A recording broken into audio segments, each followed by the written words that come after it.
قل بفضل الله وبرحمته فبذلك فليفرحوا هو خير مما يجمعون افتطمعون ان یؤمنوا لکم، مسلمانوں کیا تمہاری یہ خواہش ہے کہ یہ لوگ ایمان والے بن جائیں، حالانکہ ان میں سے ایسے لوگ بھی ہیں جو کلام اللہ کو سن کر عقل اور علم والے ہوتے ہوئے پھر بھی بدل ڈالا کرتے ہیں۔ اللہ ہمیں ایسے لوگوں میں نہ کرے جو قرآن سن کر خود کو بدلنے کی بجائے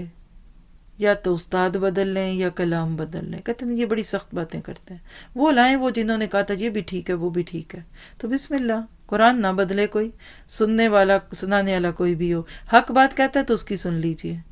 لیکن لوریاں دینے والے، دلاسے دینے والے یہ آپ کے میرے ایمان کو کھا جائیں گے۔ اور ایسے لوگوں کا حال کیا؟ جب ایمان والوں سے ملتے ہیں تو اپنی ایمانداری ظاہر کرتے ہیں، اور جب آپس میں ملتے ہیں تو کہتے ہیں مسلمانوں کو کیوں وہ باتیں پہنچاتے ہو جو اللہ تعالیٰ نے تمہیں سکھائی ہیں، کیا جانتے نہیں یہ تو اللہ تعالیٰ کے پاس تم پر ان کی حجت ہو جائے گی؟ کیا یہ نہیں جانتے کہ اللہ تعالیٰ ان کی پوشیدگی اور ظاہر داری کو بھی جانتا ہے؟ دو کشتیوں کے سوار، کچھ چھپاتے کچھ بتاتے، اس کو پتہ نہ چل جائے اس کو پتہ نہ چل جائے۔ جب محبتیں ڈائیورٹڈ ہوتی ہیں نا تو پھر بات کہنے والے بھی اچھے نہیں لگتے، بات تو کیا اچھی لگے گی۔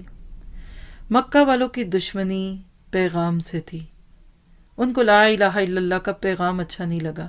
کیونکہ ان کے باپ دادا کے رسمی دین سے ٹکراتا تھا۔ مدینہ والوں کی دشمنی پیغام بر یعنی پیغمبر سے تھی۔